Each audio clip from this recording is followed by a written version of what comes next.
Assalamualaikum warahmatullahi wabarakatuh. Perkenalkan kami dari kelompok 6 yang akan menjelaskan bagaimana proses proses peng- proses pengurusan jenazah. Yang saya sendiri bernama Johan Hasim Nugroho dengan NIM 32. Saya akan menjelaskan bagaimana pengurusan jenazah. Mengurus jenazah merupakan kewajiban yang harus dilakukan setiap muslim dalam syariat Islam. Ada beberapa tata cara yang harus dipenuhi saat mengurus orang yang sudah meninggal. Mengingat hukum mengurus jenazah adalah fardu kifayah, tentu tentu tentu tata cara mengurus jenazah perlu diketahui setiap muslim. Yang pertama, memandikan jenazah. Hukum memandikan mayat bagi orang muslim yang hidup adalah fardu kifayah. Yang wajib dimandikan adalah mayat muslim yang tidak mati syahid, yaitu seorang yang mati karena dalam pertempuran fisabilillah melawan orang kafir. Yang kedua, mengafani jenazah. Hukum mengafani jenazah adalah fardu kifayah. Mengafani mayat berarti membungkus mayat dengan selembar kain atau lebih yang biasanya berwarna putih. Setelah mayat selesai dimandikan dan sebelum disolatkan serta dikubur. Yang ketiga, menyolatkan jenazah. Hukum menyolatkan mayat adalah fardu kifayah, sebagaimana memandikan dan mengafaninya. Yang terakhir, yaitu menguburkan jenazah. Hukumnya juga fardu kifayah, seperti tiga perawatan sebelumnya. Waktunya boleh siang dan boleh malam, asal tidak pas waktu matahari terbit, matahari terbenam, dan matahari tepat di atas kita atau tengah hari.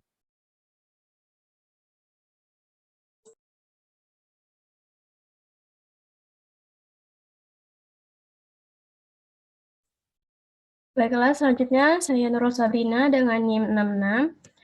Di sini saya akan menyampaikan tentang bagaimana memandikan jenazah. Adapun syarat orang yang dapat memandikan jenazah yaitu pertama, beragama Islam, baligh, berakal atau sehat mental. Yang kedua, berniat memandikan jenazah. Yang ketiga, mengetahui hukum memandikan jenazah. Yang keempat, amanah dan mampu menutupi aib jenazah. Selanjutnya, syarat jenazah yang dimandikan, beragama Islam, ada sebagian tubuhnya meski sedikit yang bisa dimandikan, jenazah tidak mati syahid, bukan bayi yang meninggal karena keguguran, jika bayi lahir sudah meninggal tidak wajib dimandikan. Selanjutnya, perlengkapan memandikan jenazah. Yang pertama, air bersih untuk memandikan jenazah. Yang kedua, sabun, air yang diberi bubuk kapur barus dan wangi-wangian tanpa alkohol. Yang ketiga, sarung tangan untuk memandikan jenazah. Yang keempat, sedikit kapas. Yang kelima, potongan atau gulungan kain kecil. Yang kelima, handuk dan kain khusus basahan. Selanjutnya, bacaan niat memandikan jenazah. Niat memandikan jenazah bagi perempuan, niatnya yaitu nawaitul husla adaan hazihil mayyitati lillahi ta'ala. Yang artinya, saya berniat memandikan untuk memenuhi kewajiban dari jenazah wanita ini karena Allah Ta'ala. Berikutnya, niat memandikan jenazah laki-laki yaitu nawaitul husla adaan hazal mayyiti lillahi ta'ala, yang artinya saya berniat memandikan untuk memenuhi kewajiban dari jenazah pria ini karena Allah Ta'ala.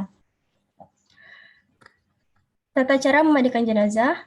Yang pertama, meletakkan jenazah dengan posisi kepala agak tinggi. Kedua, orang yang memandikan jenazah hendaknya memakai sarung tangan. Yang ketiga, ambil kain penutup dari jenazah dan ganti dengan kain basahan agar auratnya tidak terlihat.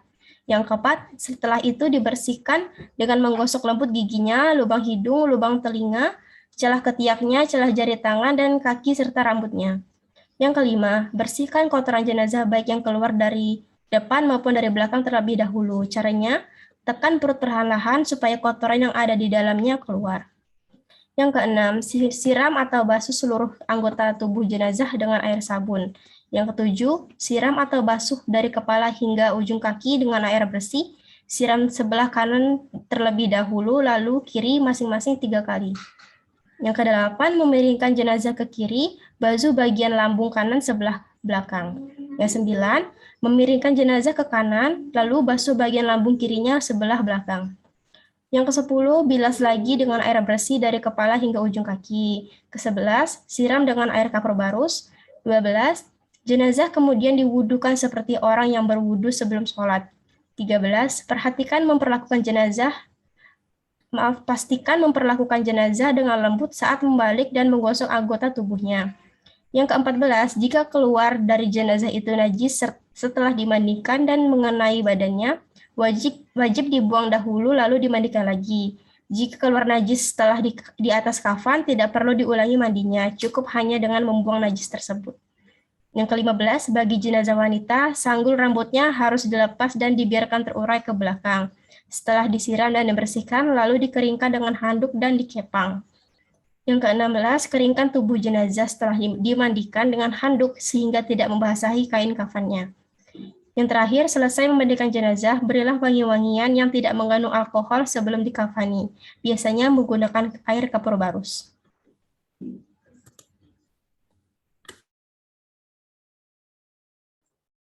Baik, saya lanjutkan. Saya Madatul Kiftia dengan NIM G1S1210466.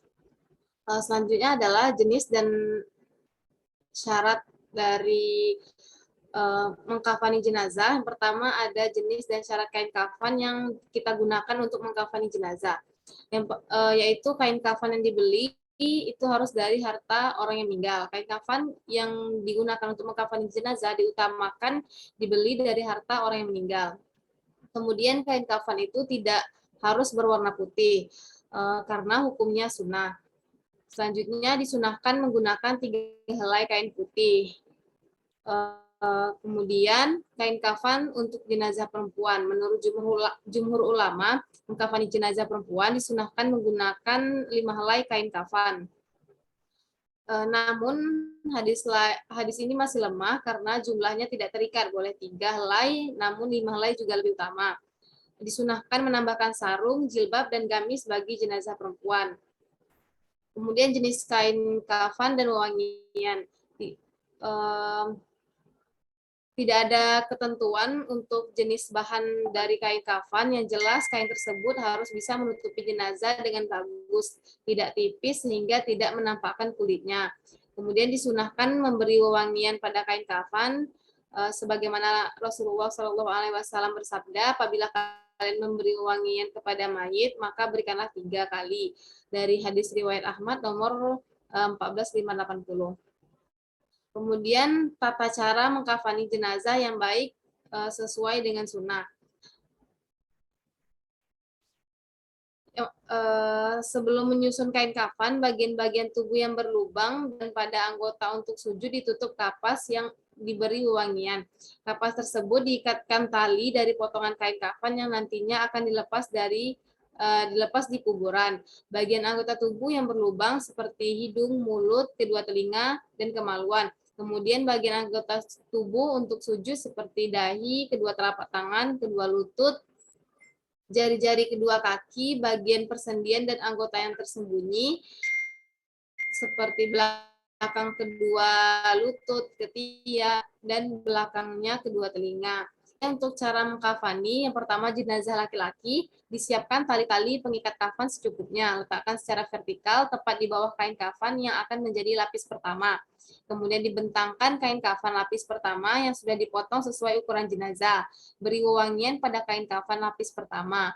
Bentangkan kain kafan lapis kedua yang sudah dipotong sesuai ukuran jenazah. Diberi wewangian pada kain kafan lapis kedua. Bentangkan kain kafan lapis ketiga yang sudah dipotong sesuai ukuran jenazah. Beri wewangian pada kain kafan lapis ketiga. Selanjutnya, letakkan jenazah di tengah-tengah kain kafan lapis ketiga. Pada saat ingin meletakkan jenazah, diletakkan dengan cara perlahan. Kemudian tutup dengan kain lapis ketiga dari sisi kiri ke kanan. Kemudian kain dari sisi kanan ke kiri. Tutup dengan kain lapis kedua dari sisi kiri ke kanan, dilanjutkan dengan dari sisi kanan ke kiri.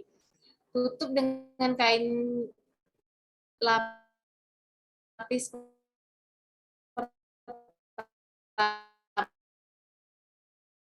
dari sisi kiri ke kanan. Tali kafan menggunakan 5 kain putih. Kelima kain ini berupa satu helai sarung yang menutupi bagian pusar hingga anggota paling bawah, kemudian khimar dan tudung yang menutupi bagian kepala, gamis yang menutupi bagian atas, hingga di bawahnya sarung. Ada 2 lembar, sisanya bisa digunakan sebagai membungkus seluruh jenazah. Baiklah, caranya yaitu yang pertama, bentangkan 2 lembar kain kafan yang sudah dipotong sesuai ukuran kain.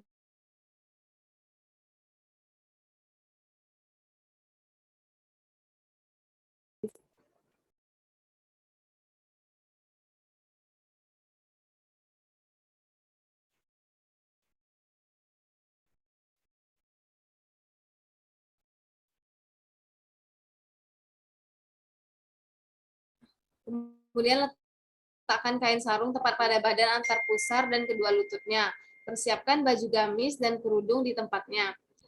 Sediakan 3-5 utas tali dan letakkan di paling bawah kain kafan. Kemudian sediakan kapas yang sudah diberikan wewangian yang nantinya diletakkan pada anggota badan tertentu. Setelah kain kafan siap, lalu angkat dan baringkan jenazah di atas kain kafan secara perlahan. Letakkan kapas yang diberi wangian tadi ke tempat anggota tubuh seperti halnya pada jenazah laki-laki. Kemudian selimutkan kain sarung pada badan jenazah antara pusar dan kedua lutut. Pasangkan baju gamis berikutnya kain kerudung. Untuk yang rambutnya panjang bisa dikepang menjadi 2/3 dan diletakkan di atas baju gamis di bagian dada.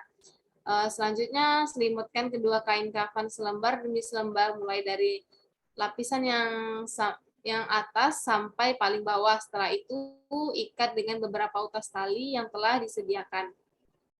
Kemudian untuk cara membuat kain kafan, sebelum mengkafani jenazah, terlebih dahulu membuat kain kafan untuk jenazah. Digunting kain kafan menjadi beberapa bagian. Kain kafan sebanyak 3 helai sepanjang badan jenazah ditambah 50 cm. Tali untuk pengikat sebanyak 8 helai atau sesuai kebutuhan. 7 helai untuk tali kain kafan dan 1 helai untuk cawat. Lebar tali yaitu 5-7 cm. Yang pertama kain untuk cawat. Caranya kain untuk cawat ini atau kain untuk menutupi kemaluan. Caranya dengan menggunting kain sepanjang 50 cm lalu dilipat menjadi 3 bagian yang sama. Salah satu ujungnya dilipat kira-kira 10 cm lalu digunting ujung kanan dan kirinya untuk lubang tali cawat. Lalu masukkanlah tali cawat pada lubang-lubang itu. Dalam cawat ini berilah kapas yang sudah ditaburi wewangian di sepanjang cawat. Kemudian kain sorban atau kerudung dibuat dengan cara menggunting kain sepanjang 10 atau 115 cm, lalu melipatnya antara sudut yang satu dengan yang lain sehingga menjadi segitiga. Kerudung ini berguna untuk mengikat dagu jenazah agar tidak terbuka. Selanjutnya sarung dibuat dengan cara menggunting kain sepanjang 125 cm atau lebih sesuai dengan ukuran jenazah. Baju cara membuatnya yaitu menggunting kain sepanjang 150 cm atau lebih sesuai dengan ukuran jenazah. Kain itu dilipat menjadi 2 bagian yang sama, lebar kain itu juga dilipat menjadi 2 bagian sehingga membentuk 4 persegi panjang. Lalu digunting sudut bagian tengah menjadi segitiga, bukalah kain itu sehingga bagian tengah kain akan kelihatan lubang berbentuk belah ketupat. Salah satu sisi dari lubang itu digunting lurus sampai pada bagian tepi sehingga akan terbentuk sehelai baju.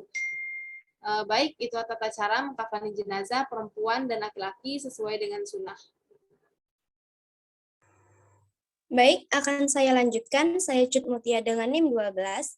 Setelah jenazah dimandikan serta dikafani, maka jenazah akan disolatkan. Salat jenazah merupakan salah satu proses yang harus dilakukan ketika ada orang muslim yang meninggal.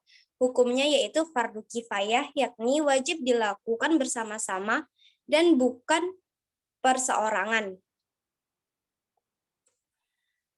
Untuk rukun sholat jenazah yang benar yakni terdiri dari niat, berdiri bagi yang mampu, melakukan 4 kali takbir, mengangkat tangan pada takbir pertama, membaca Al-Fatihah, membaca selawat, berdoa untuk jenazah, lalu yang terakhir yaitu ada salam. Niat untuk sholat jenazah perempuan yaitu ada usolli ala zihil mayitati arba'a takbiratin fardu kifayah ma'muma lillahi ta'ala. Lalu untuk niat sholat jenazah laki-laki usolli ala zihil mayiti arba'a takbiratin fardu kifayah ma'muma lillahi ta'ala. Sholat jenazah bisa dilakukan kapan saja kecuali di 3 waktu, yaitu saat matahari terbit hingga ia agak meninggi, matahari tepat berada di pertengahan langit, dan saat matahari hampir terbenam.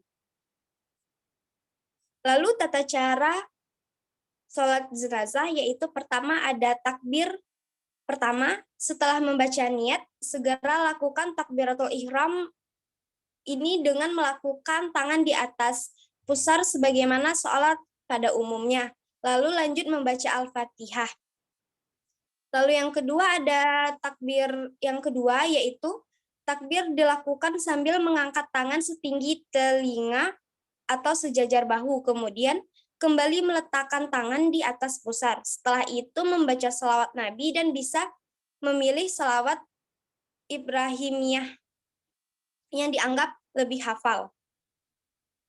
Lalu ada takbir yang ketiga yaitu membaca takbir sambil mengangkat tangan setinggi telinga atau sejajar bahu, lalu kembali meletakkan tangan di atas pusar, setelah itu membaca doa untuk jenazah. Lalu yang keempat ada takbir yang keempat yaitu sambil mengangkat tangan setinggi telinga atau sejajar bahu, lalu meletakkan tangan di atas pusar lagi, lalu berdoa dengan doa untuk jenazah dan orang-orang yang ditinggalkan. Lalu yang terakhir, yang kelima, yaitu jangan lupa untuk salam untuk mengakhiri tata cara sholat jenazah, yakni mengucapkan salam sambil memalingkan kepala ke kanan dan ke kiri sebagaimana sholat pada umumnya. Baiklah, sekian dari penjelasan mengenai sholat jenazah. Saya, Nafira Salsabila dengan NIM 48 akan menjelaskan bagaimana tata cara menguburkan jenazah sesuai ajaran agama Islam. Yang pertama, disunahkan membawa jenazah dengan tarbi atau dibawa dengan 4 orang laki-laki. Yang kedua, kuburan harus digali dalam, luas, dan bagus. Pada bagian kanan jenazah yang mengarah kiblat dibuat lahan atau galian di pojok kanan bawah memanjang dari bagian kepala ke kaki. Lahan lebih baik daripada syak atau galian sama, namun letaknya di tengah di pojok kanan. Yang ketiga, arah masuk jenazah sebaiknya dari arah kiri, kemudian terus maju ke arah kepalanya. 5. Membaca doa saat memasukkan jenazah ke liang lahat dengan lafaz Bismillah wa ala millati Rasulillah. Yang keempat, jenazah diletakkan miring ke kanan menghadap kiblat dan menyandarkan tubuh sebelah kiri ke dinding kubur. Yang kelima, dianjurkan untuk menaruh tanah di bawah pipi jenazah sebelah kanan. Yang keenam, melepas simpul tali pengikat kain kafan. Yang ketujuh, mengumandangkan azan setelah simpul tali kafan dibuka.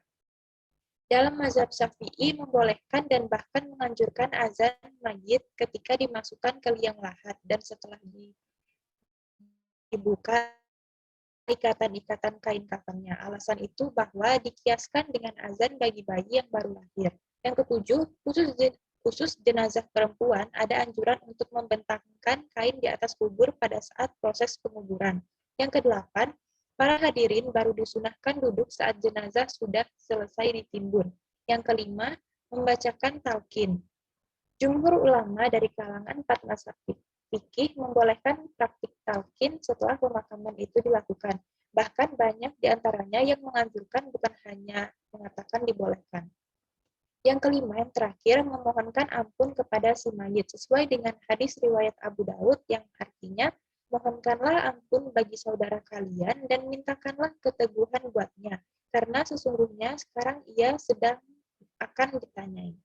Sekian penjelasan dari kelompok kami. Wassalamualaikum warahmatullahi wabarakatuh.